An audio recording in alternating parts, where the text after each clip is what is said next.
Update: my husband cheated on me because I started turning my life around. I am doing fine. Yes, there is still pain, but things are moving smoothly. I did get my son and daughter to therapy. My son knows why we are divorcing. He gets angry sometimes and throws a fit. My daughter is too young to understand anything. I just want to know how I can handle this. How can I make my son see none of this is his fault but his father's? I do not want to keep anything a secret from my kids because I believe the relationship between a couple affects the kids too. I do want him to have a good relationship with his dad, but I do not want him to take a bad lesson from it. The other day I was watching the movie Family That Prays. I know this is silly, but I had this fear inside me that what if my son blames me for the divorce like Andrea blamed her mother because her father left? What if he turns out just like his own father? I cannot control everything that goes inside his head. I try my best to be there for my son, but the constant fear of losing him is still there. My father came to visit me. He lives in a different city. He knows half-truth. After knowing the full truth, he was very angry. When my ex-husband came to visit our kids, my dad and him got into a huge fight. My dad slapped him. My dad used to be in the army, so my ex-husband is terrified of him. He threatened to call the police, but my dad shouted, "I am not afraid of a cockroach like you."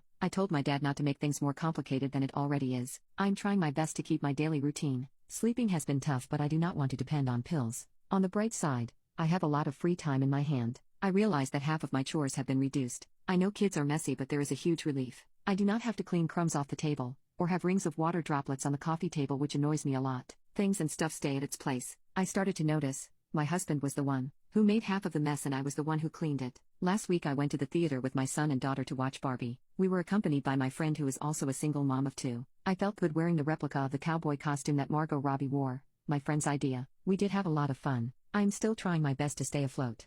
And I am not thinking about dating. I do not have the urge to date at the moment. I did get hit on in a few places, but nothing exciting.